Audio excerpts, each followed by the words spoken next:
Selamat pagi pemirsa, saya Ari Mustika akan menemani Anda dengan beragam informasi terkini, di antaranya virus varian baru B117 terdeteksi di Sumatera Utara. TNI Angkatan Laut amankan kapal pengangkut 111 TKI ilegal. Olahan bonggol jagung dan susu kadaluarsa menjadi pakan ternak. Selain cuplikan berita tadi, kami juga akan menghadirkan beragam informasi lainnya. Pemirsa, kita jelang sumut hari ini pagi selengkapnya.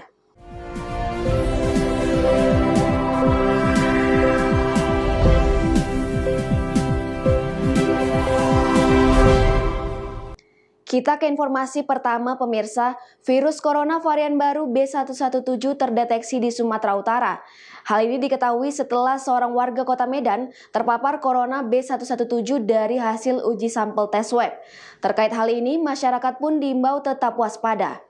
Juru bicara Satuan Tugas COVID-19 Sumatera Utara, Dr. Aris Yudariansyah membenarkan adanya sampel varian baru virus corona B117 yang terdeteksi di wilayah Sumatera Utara. Virus corona B117 ini terdeteksi pada Januari 2021 lalu setelah seorang warga Kota Medan dinyatakan terpapar virus varian baru tersebut dari hasil tes swab. Jubir Satgas COVID-19 Sumut, Dr. Aris Yudariansyah, mengatakan saat ini kondisi pasien telah sembuh dari virus corona B117. Namun hingga kini tim Satgas masih melakukan tracing dan mencari tahu sumber awal virus B117 tersebut. Akhir Januari 2021 ada kasus sampel yang terdeteksi varian baru B117 di Medan. Saat ini kita terus melakukan tracing untuk melihat dari mana sumber penularan yang didapat oleh pasien tersebut, seperti itu. Nah, untuk pasien sendiri, Dok? Ya, karena sejak Januari pasien sekarang sudah sembuh, sudah sehat. 117 ini kan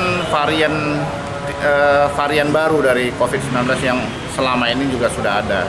Jadi untuk penanganan khususnya kita tidak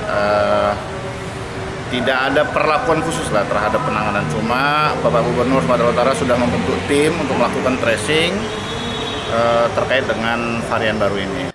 Selain itu, juru bicara Satgas COVID-19 Kota Medan, Dr. Mandohar mengaku telah mendengar kabar virus B117, namun hingga kini ia belum mendapat keterangan resmi. Data pasien tersebut merupakan warga Kota Medan. Mendengar ada baru satu, ya. Itu yang menentukan itu nanti apakah dia terpapar dengan yang baru atau tidak adalah sebagai tim ahli. Ya, tim ahli memang betul-betul ada melakukan pemeriksaannya secara detail. Ya kan? Kalau kita petugas taunya yang penting namanya ada COVID, kita tangani. Ada COVID kita Jadi tangani. yang satu itu dalam pengawasan Sumut juga, Dinkes Sumut? Sampai sekarang mungkin iya, karena kami belum mendapat secara resmi gambaran yang jelas dan surat resmi yang mengatakan bahwa ada untuk Kota Medan, penduduk mana, by name, by address belum ada. Hingga kini data terakhir kasus COVID-19 di Sumatera Utara yakni jumlah pasien suspek COVID-19 sebanyak 690 orang, pasien terkonfirmasi 25.703 orang, meninggal dunia 867 orang, sedangkan pasien sembuh berjumlah 22.332 orang. Daniel Pekuali melaporkan untuk Evarina TV. Sementara itu, ruas jalan lintas umum yang menghubungkan antara Kabupaten Nias Utara dengan Kota Gunung Sitoli, Sumatera Utara, nyaris terputus akibat amblas. Akibat kejadian ini, para pengendara diminta untuk ekstra hati-hati saat melintasi jalan tersebut. Ruas jalan lintas umum di Desa Hilimbosi, Kecamatan Sitoluori, Kabupaten Nias Utara, nyaris putus akibat amblas sekitar 1,5 meter. Seperti diketahui, ruas jalan ini merupakan penghubung antara Kabupaten Nias Utara dengan Kota Gunung Sitoli dan sebaliknya. Amblasnya ruas jalan ini telah terjadi sejak sepekan lalu, di mana awalnya hanya retak di bagian ruas jalan saja, namun semakin hari, kondisi ruas jalan ini pun semakin parah.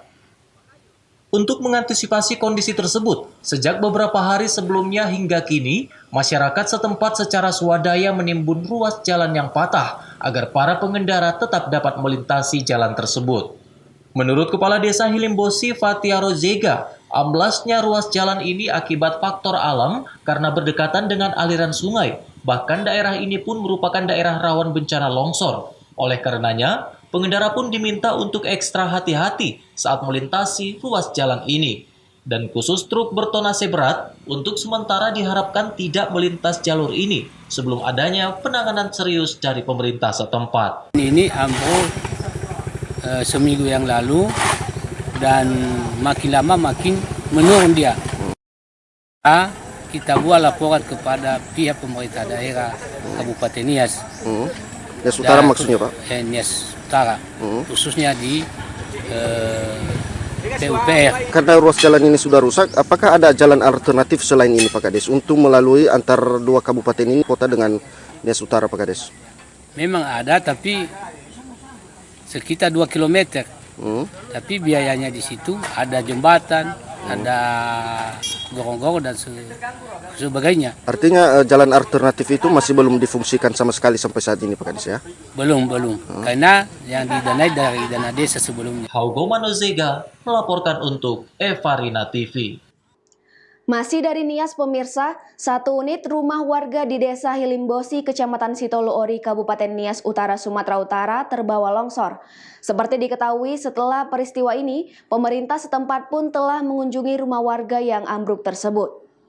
Bencana alam menimpa satu unit rumah warga hingga ambruk terbawa longsor, tepatnya di Desa Hilimbosi di mana longsornya pertapakan rumah warga ini disinyalir akibat aliran sungai yang sangat dekat. Akibat kejadian ini, pemilik rumah hanya bisa pasrah menerima keadaan yang dialaminya. Tidak ada korban jiwa dalam peristiwa ini, namun pemerintah diharapkan hadir untuk lebih menunjukkan kinerja nyata terhadap masyarakat. Dalam penyelesaian masalah ini, diharapkan adanya sinergitas antara pemerintah desa dan kecamatan dalam upaya pengusulan bantuan rumah tidak layak huni atau RTLH kepada pemerintah daerah setempat, seperti selama ini yang telah dijalankan di berbagai kecamatan melalui Dinas Perumahan Rakyat dan Kawasan Pemukiman. BPBD dan beberapa pihak daripada dinas-dinas yang terkait, dan selama ini sudah mereka survei dan telah dilaksanakan sebagai tanggap darurat. Menurut kami adalah akibat daripada sungai-sungai. Haugo Manozega melaporkan untuk Evarina TV. Sumut hari ini masih akan kembali sesaat lagi, tetaplah bersama kami.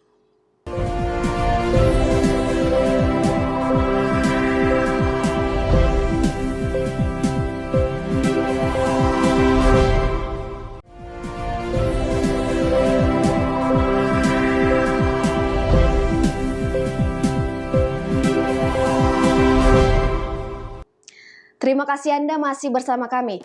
Pemirsa, kapal patroli Lanal Tanjung Balai Asahan amankan sebanyak 111 TKI ilegal dari Malaysia di Pulau Jemur, perairan Selat Malaka Sabtu sore. Evakuasi kapal syarat muatan tersebut pun berlangsung dramatis. Petugas TNI Angkatan Laut Tanjung Balai Asahan, Sumatera Utara berhasil mengamankan kapal KM Sinar Utama yang mengangkut 115 orang TKI di Pulau Jemur, tepatnya di perbatasan Malaysia-Indonesia. Adapun 115 penumpang kapal tersebut yakni terdiri dari 80 pria, 31 wanita, dan 4 balita. Untuk mencegah penyebaran COVID-19, dalam patroli tersebut petugas menyemprotkan disinfektan dan melakukan pemeriksaan rapid antigen bagi para TKI ilegal tersebut, yang mana selanjutnya para TKI ilegal akan diserahkan ke kantor imigrasi sebelum dipulangkan ke daerah asal mereka masing-masing. Evakuasi para TKI ilegal ini pun berlangsung dramatis.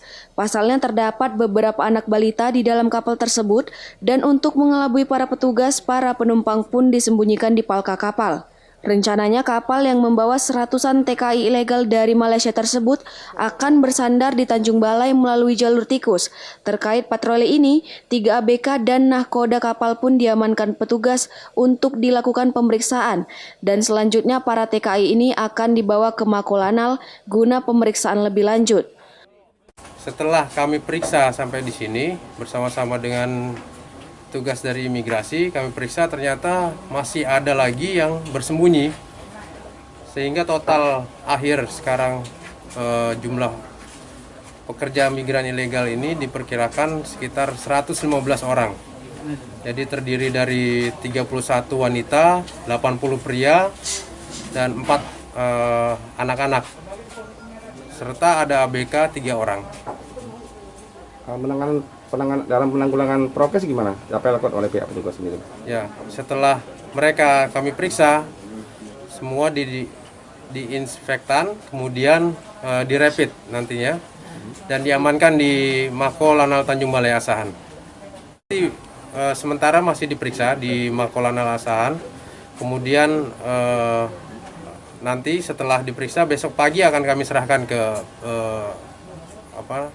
ke imigrasi Tanjung Balai.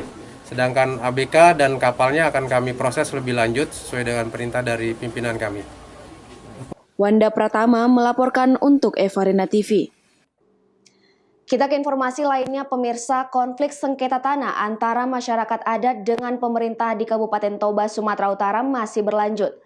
Kali ini keturunan Raja Bolon Motung Opung Buntulan Manurung yang mengaku sebagai pemilik lahan seluas 107 hektar yang dikelola oleh Badan Pelaksana Otorita Danau Toba atau BPODT merasa hak mereka dirampas. Terkait hal ini, masyarakat adat pun akhirnya menggugat Kementerian Agraria dan Tata Ruang, BPODT, serta Kepala Desa Motung. Hal itu disampaikan oleh Perlindungan Manurung pada saat sidang lapangan yang diketahui oleh Hakim Hans Prayogo pada hari Jumat 12 Maret 2021 lalu di Desa Motung, Kecamatan Ajibata, Kabupaten Toba. Di mana Hans Prayogo sebagai Hakim Ketua menjelaskan agenda sidang hanya melihat objek dan pemeriksaan objek setempat dan mendengar batas-batas objek setempat tersebut serta belum memutuskan kepemilikan tanah. Menurut keterangan yang dihimpun dari Perlindungan Manurung, yang merupakan keturunan Raja Bolon Motung Opung Buntulan Manurung pada saat sidang lapangan, lahan tersebut sudah dimenangkan oleh keturunan Opung Buntulan dari sekelompok masyarakat yang mengklaim bahwa lahan tersebut adalah milik bersama masyarakat yang ada di daerah Motung pada persidangan di Pengadilan Negeri Tarutung pada tahun 1991, pada persidangan di Pengadilan Tinggi Medan pada tahun 1995, juga di Mahkamah Agung pada tahun 1996 dan 1999 yang juga dimenangkan mereka dalam persidangan peninjauan kembali. Di sisi lain, pihaknya telah menjalin kerjasama dengan pihak PT TPL untuk penanaman eukaliptus di atas lahan tersebut pada tahun 2008 dan telah berkoordinasi dengan pihak kehutanan.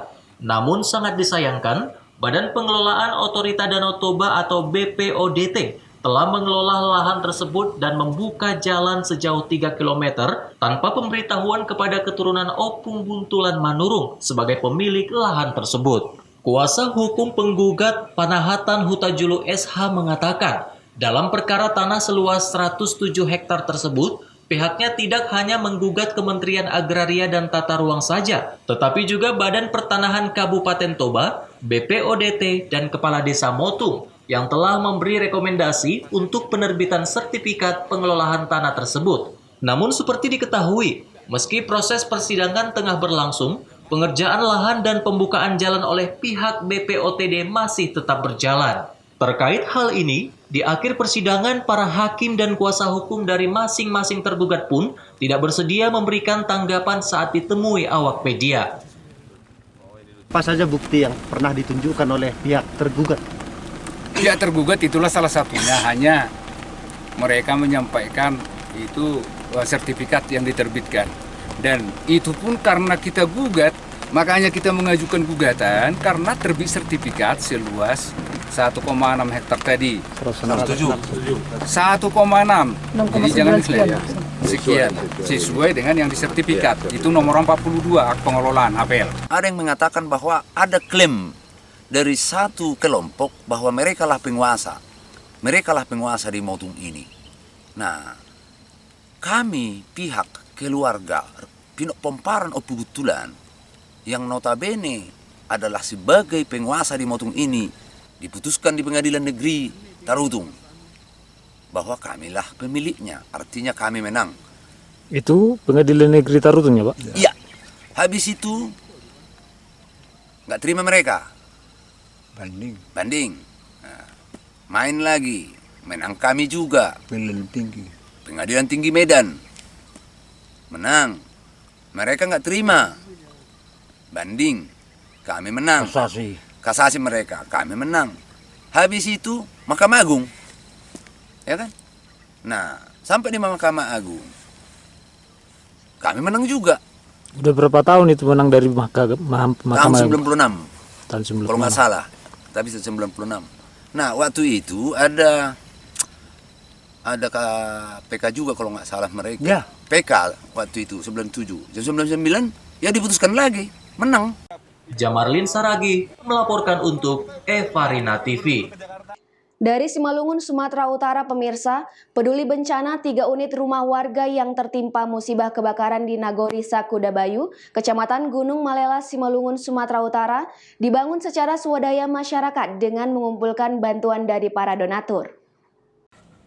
Pemerintah Nagori Syahkudabayu bersama unsur Muspika dari Koramil 08 Bangun, Polsek Bangun serta Camat Kecamatan Gunung Malela melaksanakan peletakan batu pertama pembangunan rumah korban kebakaran di Huta 3 Nagori Syahkudabayu, Simalungun, Sumatera Utara. Peletakan batu pertama diawali oleh Camat Gunung Malela Andi Syaputra Pasaribu, disusul Babin Kamtipmas Gunung Malela Aibtu Suyut, Babinsa Koramil 08 Bangun Serda Selamat, dan ditutup oleh Penghulu Syahkudabayu Suyatno, kemudian dilanjutkan oleh para tukang. Pelaksanaan peletakan batu pertama ini juga turut disaksikan masyarakat setempat dan ketiga pemilik rumah yang menjadi korban kebakaran pada 21 Februari 2021 lalu. Penghulu Syahkudabayu Suyatno mengatakan, pasca terjadinya kebakaran, pihaknya melakukan musyawarah bersama tokoh masyarakat dan juga organisasi pemuda-pemudi untuk melakukan penggalangan dana dengan berbagai macam cara, diantaranya melalui proposal dan aksi solidaritas.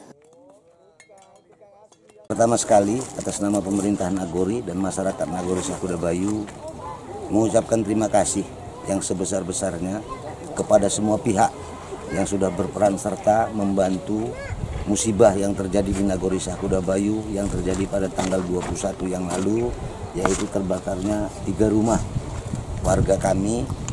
Dan pada hari ini atas bantuan dan partisipasi dari semua penjuru, rekan-rekan, andai tolan, saudara, keluarga, telah terwujud dan telah terlaksana peletakan batu pertama untuk pelaksanaan pembangunan 3 pintu yang terbakar. Dan insya Allah untuk hari-hari mendatang mudah-mudahan ada rezeki sehingga rumah ini bisa lebih cepat siap sesuai yang direncanakan. Untuk pembiayaan sendiri sejauh ini kita upayakan dari mana, Pak? Untuk pembiayaan ini total semuanya swadaya masyarakat, bantuan dari semua pihak, baik itu dari PT Rapi Teknik, Bukit Maraja, dari masyarakat Nagori Syahkudabayu dan masyarakat Gunung Malela pada umumnya. Jadi selama masa pembangunan korban kebakaran tinggal di mana, Pak? Korban kebakaran kebetulan saya titipkan, ada rumah kosong, kami pinjam, kami titipkan di sana. Sampai hari ini mereka masih tetap tinggal di sana dan itu makanya kami tetap berupaya supaya ini bisa lebih cepat selesai, lebih baik. Ditargetkan berapa lama ini pembangunannya, Pak? Sebelum Lebaran ini harus sudah selesai.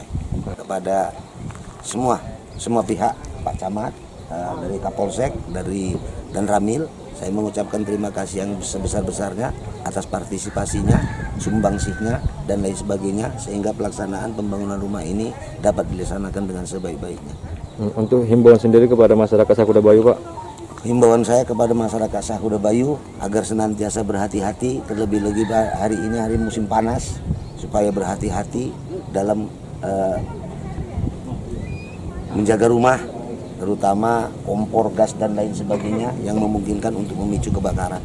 Pembangunan 3 unit rumah warga korban kebakaran, selain mendapat perhatian dari pemerintah Nagori, juga mendapat apresiasi dari Muspika Gunung Malela. Babin Kamtipmas Kecamatan Gunung Malela Aibtu Suyut mengatakan, gagasan Panghulu dan masyarakat Nagori Syahkudabayu sangat luar biasa. Yang kami hormati Bapak Ibu warga Nagori Syahkudabayu, kami dari Muspika atau yang mewakili mengucapkan terima kasih kepada pemerintah Nagori, yaitu Bapak Panghulu yang sudah pertama sekali dengan ikhlas untuk membantu warganya yang tertimpa musibah. Dalam kurun waktu yang singkat kita katakan, alhamdulillah, mudah-mudahan mulai hari ini pembangunan secara resmi dimulai. Insya Allah dalam jangka yang tidak terlalu lama, rumah ini akan berdiri kokoh. Dalam hal pelaksanaan pembangunan ketiga rumah warga korban terbakar tersebut, sepenuhnya mewakili pemerintah Nagori setempat dan panitia pembangunan masih mengharapkan kemurahan hati para donatur untuk turut serta berpartisipasi dengan penuh keikhlasan menolong warga yang tertimpa musibah. Ya, kita sudah menggalang dana dari masyarakat terutama, kemudian dari donasi-donasi yang peduli dengan kita, dengan kebakaran di hutan kita ini, terutama dari pengusaha-pengusaha, masyarakat dermawan. Ya, kami juga berterima kasih kepada mereka. Mudah-mudahan rezeki mereka bertambah dengan baik. Sejauh ini ada nggak kendala saat melakukan penggalangan dana, Pak? Ada kritikan dari masyarakat juga ada. Tapi kita juga terus berpadu bahwasanya kita siap untuk bangun dan melaksanakan pembangunan itu dengan sebaik-baiknya. Semoga sukses dengan baik. Penggalangan dana ini untuk membeli material atau sembako atau seperti apa, Pak? Ada yang memberikan sembako, ada yang material. Maka dengan kami juga memohon kepada donasi-donasi yang masih peduli.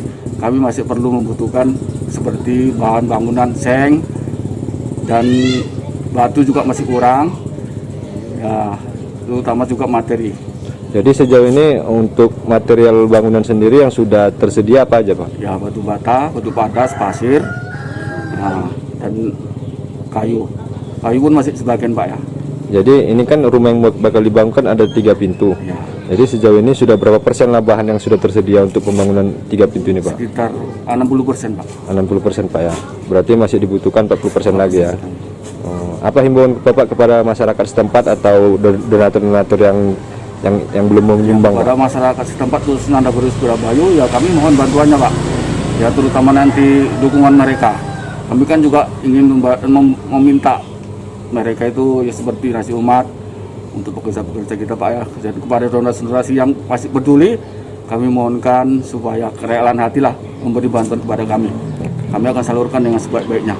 Adapun organisasi yang bergabung dalam pelaksanaan penggalangan dana yaitu Kopsar, Remaja Masjid Bakti, Tempat Kita Peduli Siantar Simalungun, Remaja Masjid Al-Furqon, Air Karate Klub Siantar dan Senat Mahasiswa STAI UI Suku Matang Siantar. Selanjutnya penggalangan dana juga dilakukan oleh PKIMM STAI UI Suku Matang Siantar, PKPMII STAI UI Suku Matang Siantar, Komisariat HMI STAI, PB Imstar, 11, XTC, Gerkatin, DPD Sapma IPK Pematang Siantar, PD Alwaslia Kabupaten Simalungun, DPK BK PRMI Siantar Utara, BEM FEUC dan organisasi selaras serta Karang Taruna Kecamatan Gunung Malela. Tim Liputan melaporkan untuk Eva Rina TV.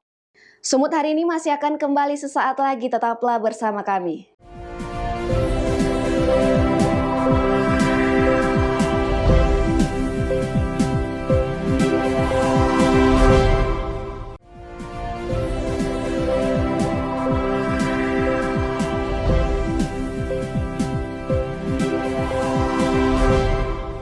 Terima kasih Anda masih bersama kami. Pemirsa, berawal dari banyaknya bonggol jagung yang tersisa dari petani, membuat mahasiswa di Kota Medan, Sumatera Utara menciptakan pakan ternak dari bonggol jagung dan susu kadaluarsa. Pembuatan pakan ternak ini terbilang cukup mudah dan lebih murah dibanding dengan pakan ternak yang dijual di pasaran. Berbahan utama bonggol jagung, mahasiswa Universitas Medan area Fakultas Biologi di Medan, Sumatera Utara berhasil menciptakan pakan ternak yang murah dibanding dengan pakan ternak yang diproduksi di pabrik. Selain bonggol jagung, pembuatan pakan juga menggunakan bahan-bahan yang cukup murah, seperti garam, serbuk gilingan padi, cairan bakteri, molase, dan susu kadaluarsa. Pertama-tama, bonggol jagung dihancurkan dengan mesin, atau bagi warga yang tidak memiliki mesin penghancur, bisa dengan cara menumbuk bonggol jagung hingga menjadi halus. Kemudian serbuk bonggol jagung yang sudah halus dimasukkan ke dalam wadah atau ember plastik. Kemudian disiram dengan air, cairan bakteri, dan molase. Setelah itu diaduk dengan rata. Setelah diaduk dengan rata, serbuk bonggol jagung ditutup dengan plastik. Langkah tersebut terus diulang selama 4 hari berturut-turut. Setelah hari keempat, serbuk bonggol jagung yang telah difermentasi selama 4 hari kembali diaduk dengan serbuk padi yang telah dihaluskan. Kemudian dicampur lagi dengan susu bubuk yang sudah kadaluarsa dan garam dapur. Semua bahan dimasukkan dan dicampur secara merata. Kemudian pakan siap untuk dikemas dan siap untuk diberikan kepada hewan ternak. Pakan ternak ini dibuat untuk ternak ayam, bebek, dan burung. 1 kilogram pakan ternak yang dibuat menggunakan bonggol jagung dijual dengan harga Rp3.000. Sementara pakan yang dijual pasaran harganya mencapai Rp12.000 hingga Rp13.000 per kilogramnya. Menurut mahasiswa pencipta pakan ternak dari bahan bonggol jagung mengatakan, dengan adanya penemuan bahan pakan ternak dari limbah jagung, dapat membantu para peternak yang saat ini dalam kesulitan di tengah pandemi COVID-19 untuk pembelian pakan ternak yang tergolong mahal. Sehingga para peternak dapat membuat sendiri pakan ternak di rumahnya dengan menyiapkan beberapa bahan yang murah dan mudah didapat. Fakultas Sains dan Teknologi, Prodi Biologi, Universitas Medan Area melakukan kegiatan pembuatan pakan ternak menggunakan tongkol jagung. Pada awalnya, tongkol jagung ini tidak berguna dan berserakan di mana-mana. Banyaknya petani jagung di beberapa daerah membuat tongkol jagung itu sangat melimpah dan terbuang sia-sia. Menjadi limbah ya. Dan saat ini juga karena menjadi limbah, kami berinisiatif membuat ide untuk membuat pakan ternak menggunakan tongkol jagung dengan menggunakan beberapa bahan-bahan. Di antaranya yaitu kami menggunakan bakteri, molis, molase, dan kami menggunakan susu yang kadaluarsa untuk nutrisi pada pakan ternak, dan kami menggunakan garam untuk penambahan rasa agar hewan tersebut menjadi mengonsumsinya. Dengan keberhasilan ini diharapkan dapat membantu para peternak untuk menghemat biaya pakan. Apalagi di masa pandemi COVID-19 ini di mana seluruh sektor perekonomian mengalami kesulitan. Wahyu Pratama melaporkan untuk Evarina TV. Informasi berikutnya pemirsa, seorang pemuda peternak ikan cupang melelang ikan cupang miliknya seharga jutaan rupiah untuk membangun masjid di sekitar tempat tinggalnya. Lelang tersebut ia lakukan di media sosial. Berikut liputannya untuk Anda.